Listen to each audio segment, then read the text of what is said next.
আবারও আসলাম আপনাদের মাঝে আপনাদের প্রিয় অনুষ্ঠান জীবনের গল্প নিয়ে। আমাদের ক্যামেরার সামনে দাঁড়িয়ে আছে এক অসহায় মেয়ে। তাকে কিছু প্রশ্ন করব এবং তার জীবনের গল্প শুনব। তো প্রথমে আসি, আসসালামু আলাইকুম আপু, কেমন আছেন? আসসালামু আলাইকুম। আপু, তোমার নাম কি? আমার নাম শারমিন। শারমিন, বাড়ি কোথায়? বাড়ি ফরিদপুর রাজবাড়ি। ফরিদপুর রাজবাড়ি।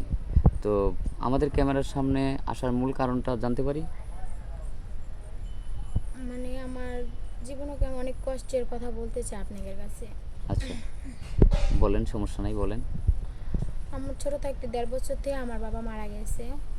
আমার মা পড়ালেখা করাতে পারে না, কে অনেক কষ্ট করে মানুষ করছে। এমনকি আমার ভাই বড় হইয়া এখন বিয়ে করে নিজের মতন আলাদা খায়। আলাদা খায় মানে বউ নিয়ে এখন বউ নিয়ে আছে, আলাদা খায়। সে তার মতো করে চলে, দেখাশোনা করে না। দেখাশোনা করে না, মানে আমাকে সে তার মতো করে পরিচয় চলে, দেয় না।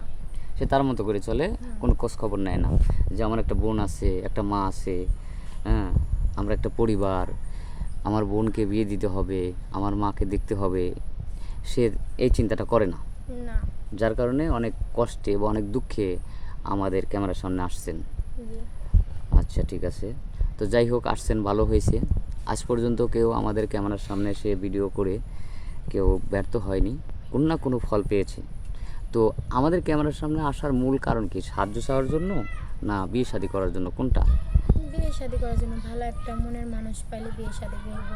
আমার মার দায়িত্বটা নিল, আমার দায়িত্বটা নিল, তাদের আচ্ছা। পরিবারটা আমি গুছায় রাখলাম। কিসের জন্য? ছোট থাকতে তো বাবার আদরটা পাইনি। আচ্ছা, এমনকি তার বাবাটা থাকলো, এমনকি বাবা বলে ডাকলাম, তার সেবা যত্ন করলাম, তার মা থাকলো, একটা ছোট বোন থাকলো, মানে ফ্যামিলির ভিতরে থাকতে চাই, এরকম থাকতে একটা চান, ফ্যামিলির দরকার। মানে নিজের বাবা নাই? ফ্যামিলির ভিতরে আমি এরকম পাইনি। আচ্ছা আচ্ছা, এর জন্য একটা ফ্যামিলি চাই আমি, একটা ফ্যামিলি ভালো। চান, সুন্দর একটা ফ্যামিলি চান। তো যাই হোক, এখন বয়স কত আপনার? 20 না 22 হবে এরকম। 20-22-এর মধ্যে হবে, এটা আনুমানিক, মানে গ্রামের মেয়ে তো। যাই হোক, বয়সটা মানে ওইভাবে ইয়া করা হয়নি আর কি। কত সালে জন্মগ্রহণ করছেন এটা হয়তো আপনার মা বলতে পারেন, এটা আনুমানিক 20-22 বছর হলো। আচ্ছা, এখন 20-22 বছর যদি বয়স হয়, তাহলে আপনার মানে স্বামী হিসেবে কত বছর বয়সের হলে আপনার জন্য পারফেক্ট মনে হয়?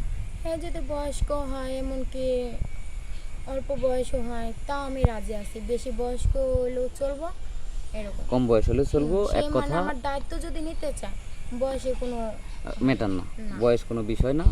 তার হচ্ছে মূল কারণ হচ্ছে তা মনটা ভালো থাকতে হবে, জি।